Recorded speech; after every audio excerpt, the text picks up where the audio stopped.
Hello everyone, welcome to Science Academy. We are going to start the mathematics of class 10.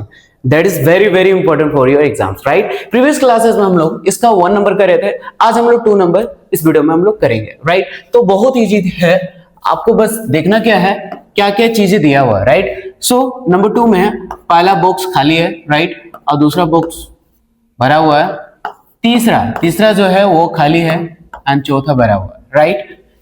Solution आपको क्या बोले थे first video में, आपको बोले थे जो चीजें दिया है उस पर पहले काम करो आप, राइट?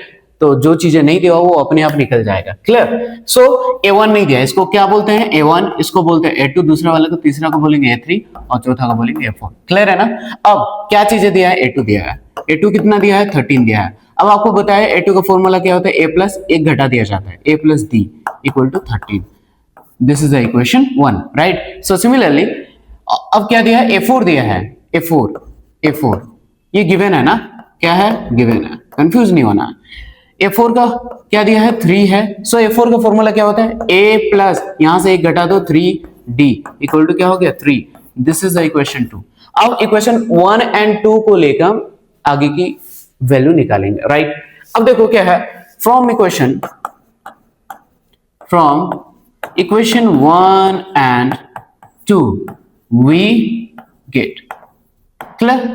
अब देखो आप, इक्वेशन 1 क्या है? A plus D equal to 13 and A plus 3D equal to 3।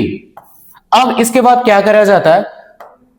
जो सिंबल दिया उसका अपोजिट लगाया जाता है। यहाँ कोई सिंबल नहीं है, मतलब क्या है? प्लस है, प्लस का उल्टा माइनस। यहाँ प्लस तो दिख रहा है, माइनस होगा। यहाँ कोई सिंबल नहीं है, मतलब प्लस है, प्लस का उल्टा माइनस। अब जो कटेगा काट दो, ये प्लस माइनस कट जाएगा। अब प्लस इंटू माइनस क्या होता है? माइनस होता है, राइट? क्या होता है? माइनस होता है। तो 3D से एक D को माइनस करेंगे तो माइनस 2D होगा। अब बोलो माइनस क्यों? क्योंकि ये बड़ा है ना, D से 3D बड़ा है, इसके V4 माइनस है तो माइनस लगाएंगे इक्वल टू।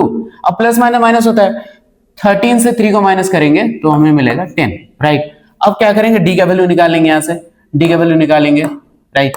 सो 2 1 जा 2, 2 5 जा 10। सो D इक्वल टू, माइनस यहां नहीं होगा, इधर आ जाएगा, -5।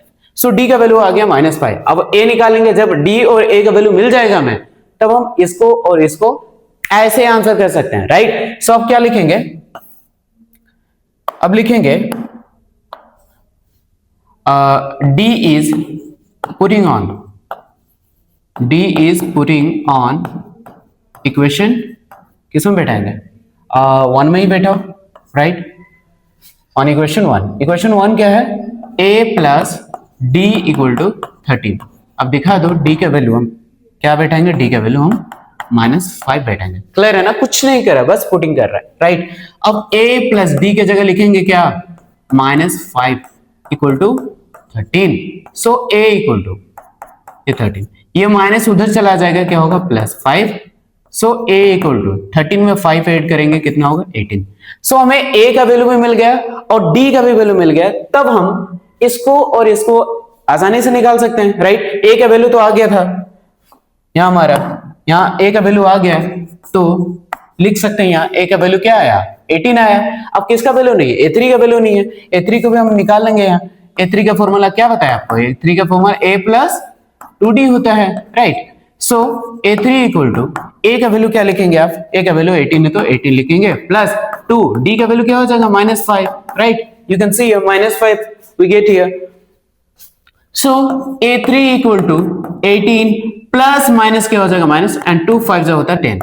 सो A3 इक्वल टू क्या हो जाएगा? 18 से 10 को माइनस करेंगे, सो वी गेट 8, राइट? 8, ये भी हो गया आपका एक आंसर, राइट? तो इसी तरीके से बाद के मैथ्स को आप बनाने का ट्राई करो, राइट? बहुत इजी तरीके से बन जाएंगे। सो फ्रैक्शन को देख के डरना नहीं है, आप इजीली इसको भी फाइंड आउट कर सकते हो, राइट? सो आई होप ये वीडियो आपको समझ में आया होगा। इसी तरीके से न्यू वीडियो आपके लिए लेकर आते रहेंगे, तो बने रहिए। तब तक के लिए बाय बाय।